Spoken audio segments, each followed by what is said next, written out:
Hi, welcome to my Utopia. Today I'm going to be baking. I'm going to be baking coconut cheesecake with macadamia nut crust from alldayidreamaboutfood.com. I will have the link to the recipe in the information box, and I'm just going to show you how to do it. I've made this before and it turned out really well, and it was a huge hit at my husband's party. It was the only thing at the entire party that everything was eaten. So it is a good one. So I hope you enjoy it.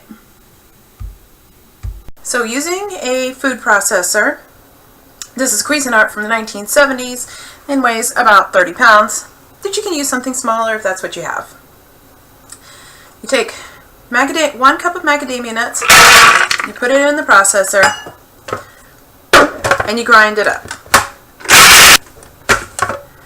You grind it until it's coarsely ground, and then you add 1 cup of finely shredded coconut, unsweetened, and sweetener. The recipe calls for Swerve. You can use Swerve, stevia, whatever you like. In this instance, I am using my favorite sweetener, which is this, just like sugar, which is chicory root, and has, this is an interesting thing, has 97 grams of carbs, but 96 grams of dietary fiber. So that means there is only 1 gram of carb in it, in a serving size. Okay, in this case, I should open it. We will be putting in 3 tablespoons of this.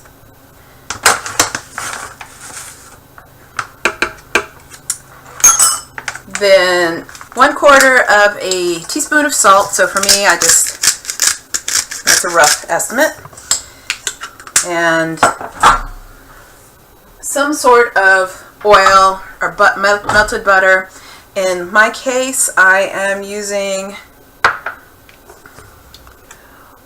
organic coconut oil. I'm sorry this is sideways, but it's my first time recording this, so I have to work on it. Anyway, and so then you put the oil in there, along with everything else. I always like to knock the stuff off the top. Put the lid back on and grind it again. So you can see that it is now clumping together. This will be the base of the cheesecake. So let me show you how to prepare the pan. So it is a springform pan. I think this might be a 9-inch. What you want to do is make sure that you have your pan like this and not the cup side. Otherwise, it's really hard to get the crust out. This is what I did it last time by mistake. Learned from my lesson. So, at the base of your springform pan, you use springform pans for most cheesecakes. You can use another pan, but it just won't come out as well. Now, the next thing you need to do for this particular recipe is, because this is going to be very moist and there's going to be oil coming out of it. So you wrap your pan with some aluminum foil just to keep the butter, or in this case coconut oil, from getting all over your oven. The other thing, so we've already preheated the oven to 325. The other thing that I'm going to recommend is that while you're preheating the oven, you put a pan in, a baking sheet, and I made a little parchment tray inside of the sheet to keep it from, because the oil gets out, and it did actually leak past the aluminum foil last time. So just make this little, hopefully you can see that it's raised so it has like a little tray. So you take your crust ingredients and you dump them into the bottom of your springform pan. And to get it all out, you You can use a spatula, but you know, my fingers are attached to me. They're easier to find than my spatula at the moment. And then you just work it down and you make a crust.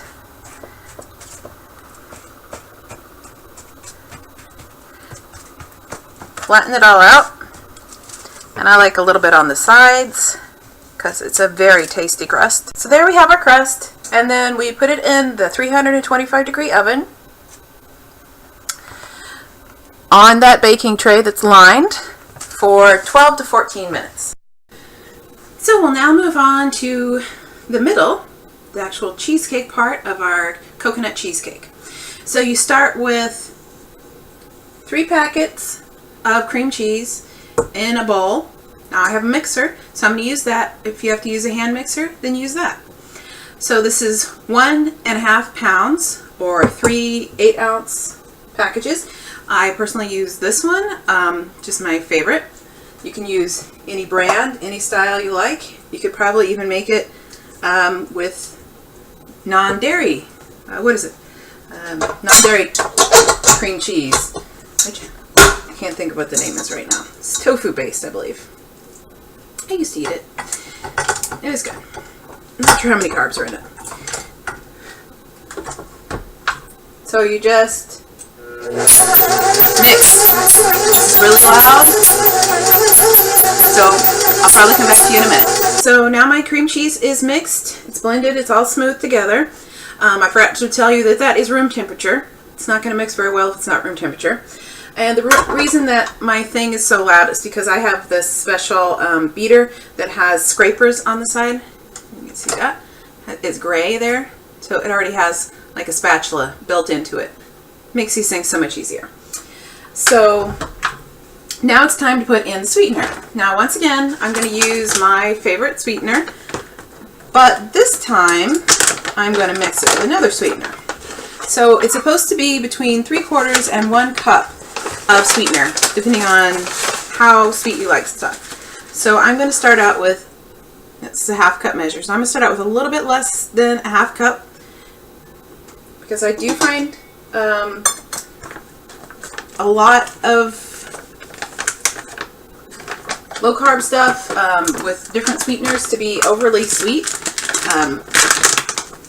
because as I've mentioned before in my blog, I have not had sugar pretty much for over a year now, except for the occasional thing. So I just don't have taste for it anymore. So for my second sweetener, I'm using stevia. This is great value, so Walmart. You can use Swerve, you can use any of them. I have not found that much difference between them, honestly. So now I'm going to beat this in. And so it's an annoying noise, so I will come back in just a second. Okay, so now the sweetener's beat in. It doesn't take very long. That was probably like 10 or 15 seconds. So now you take 3 large eggs at room temperature. Now, if you haven't gotten your eggs out ahead of time, or you're afraid to get your eggs out and leave them on the counter for a little while with your cream cheese while everything warms up, what you can do is you can take a bowl and you can get hot water, like your faucet hot water, and you can put your eggs in there for like a minute, and that will bring them up to room temperature. So now for each one, I crack the egg, I put it in, and then I whip it in, and then I stop it and scrape down the sides of the bowl. So I'm going to do 3. You're only going to see me do 1.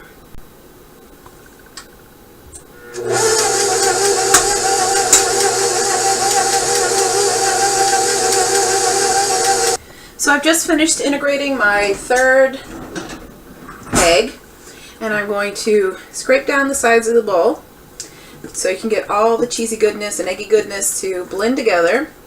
You want to scrape off the beater as well. The reason that you use room temperature eggs or warmer eggs than refrigerated is because if you don't, with the cream cheese and everything, it won't blend together very well, and you'll get very, very lumpy batter. Well, not batter, but cheesecake filling. And with the cheesecake, you want it as smooth as possible. So now that's the last time I scrape that down. And then I will add, this is 2/3 of a cup, approximately, of room temperature full fat coconut milk. Now my coconut milk separates. I don't know if that's because it's kind of cold in my house, kind of cool. So what I did is I scraped off most of the chunky, this part, and then I put a little bit of the liquid in so that it won't be just the solid, more solid parts. I put that in. This is where the coconut part of the coconut cheesecake starts to come in. And then you put in 1/2 of a teaspoon of vanilla extract, 1/2 of a teaspoon of coconut extract.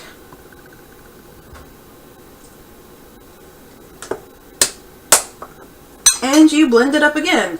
And this is going to take longer because you're really going to want to get all the chunks of everything out of there. So the longer you beat it, the creamier it will be. You're going to probably want to start at a low speed of either a hand mixer or KitchenAid mixer, whatever kind of mixer you have.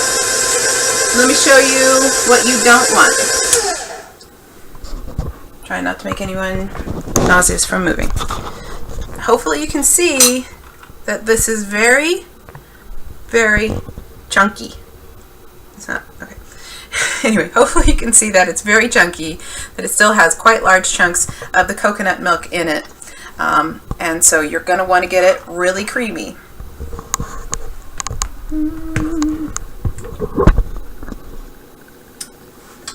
Okay, so you start at a low speed. Then over time, once it looks like that's all it's going to do for that speed, you go up. Keep going up until it gets really creamy. And I'll be back when it's really creamy. You can hear my crust is telling me that it's done. I'm going to check it. It's been in for 15 minutes.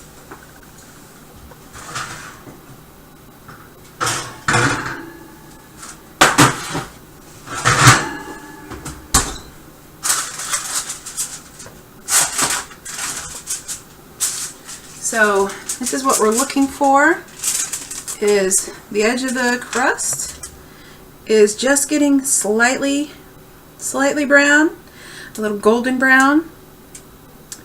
And that's what you want, is just as it starts to get brown. So now we take it out and we set it aside while we finish up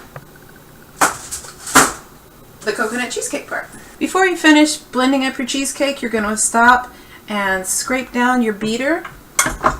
You probably won't be able to see this, but because the beater now has chunks of cream cheese and coconut milk solids mixed together, and I don't like to waste anything, so I want to make sure that that is all good and blended in with everything else. And then you put it back on and finish blending till you're happy with the consistency. While your cheesecake is still mixing, one of the things you want to do once your pan starts to cool off, first of all, you're going to adjust the temperature down to 300 degrees. And then you're going to take some melted butter or oil. It can be, thank you. It can be coconut oil, it can be macadamia nut oil, it can be butter, it can be whatever you like. And then you're going to melt it. You're going to take a brush, and then you're going to go around the sides of the pan. Hopefully you can see that. Anyway, you go around the sides of the pan, and you brush it all along so that the cheesecake won't stick in the end. So now our cheesecake batter is very creamy. As creamy as it's going to get. It's been beating at medium-high in my KitchenAid for between 10 and 15 minutes. So you pour it in your pan with your macadamia nut crust that has been, where you have put the butter around the edges, And this is very, very custard-like at this stage. And you just put it all in there. It is quite delicious. I tasted a little bit of it after I finished scraping it off the beater. I had taken my pan off of my tray with the liner on it just to let it cool, help it cool a little bit. But now you're definitely going to want to put it in for your big bake, because the butter's around the edges, and you have the macadamia nut oil, and a lot of stuff's going to come out. As I said, we have prepared the cheesecake in the springform pan, in the big pan.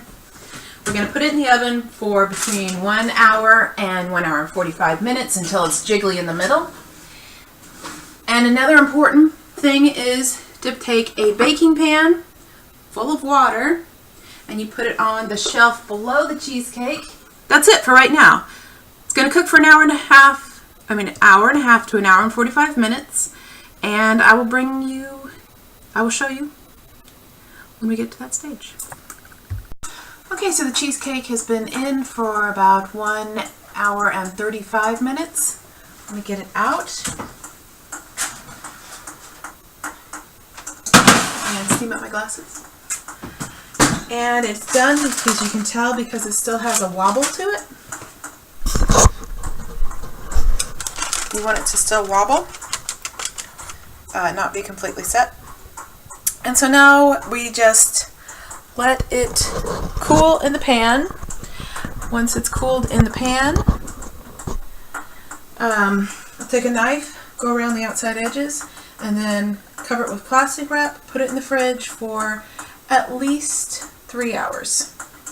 And I'll get back to you with the final step right after that. The cheesecake is now chilled overnight, and the next thing we're going to do is we are going to take coconut flakes. These are large flakes compared to shredded large flakes.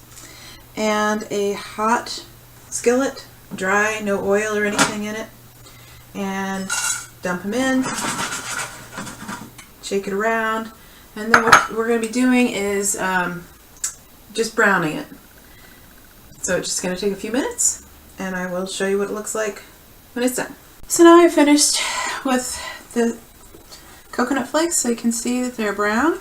The smaller ones will burn, so you have to be very careful of that. You have to shake the pan or stir it. And then I'm just going to put it in this bowl here, because this will be the garnish for the cheesecake, and it also adds a nice little crunch to the top of it. The last thing we're going to do for the cheesecake, the last ingredient to make, is the whipped topping. So the best way to make whipped topping with in a bowl is to have it as cold as possible. So I just got this one out of the freezer. You might be able to see the water droplets because it was wet, a little damp anyway when I put it in. Into my bowl I will be putting 1 cup of heavy cream. The recipe called for 3/4 of a cup, but I just found that that was a little too little. It also calls for 1/2 teaspoon of coconut flavoring or vanilla, and 2 tablespoons of sweetener. So just like the cheesecake itself, I'm going to mix. I'm going to put 1 tablespoon of stevia and 1 tablespoon of chicory, and I'm going to blend that all up until everything is incorporated and it's a big fluffy whipped cream, and I will show you that in a little bit. Okay, so my whipped cream is all whipped up. Looks like this. Pretty much sticks, doesn't move around a lot. And once it's all whipped up, and then I have taken my cheesecake out of the fridge, taken the plastic wrap off of the collar off of it. You can put it on, you can put the whipped cream on with the collar and it'll make it a nicer effect. But it also is perfectly fine to do it this way. I did end up adding a little bit more whipping cream when I was mixing it because my mixing bowl is really large and the cream just wasn't whipping up. You can also do this with coconut cream, which is what I did last time, and it adds a nice, more coconutty flavor to our coconut macadamia nut cheesecake. So I really like whipped cream. So this thing is going to have a lot of whipped cream on it. And you just do it around. You can do it nice on the edge. You can do it more natural looking. Like I said, if you left the collar on and put the whipped cream in while the collar was on, it's going to make a nicer, neater effect. And then take your coconut flakes that we've toasted and just sprinkle them around. You're going to have some lighter ones, some darker ones, but they're all going to be nice and crispy. And that is the macadamia nut crust coconut cheesecake. I'm going to cut the first piece and attempt to get it out. I always say attempt because if you've ever made cake, you know that the first piece is generally more difficult than any other to get out. So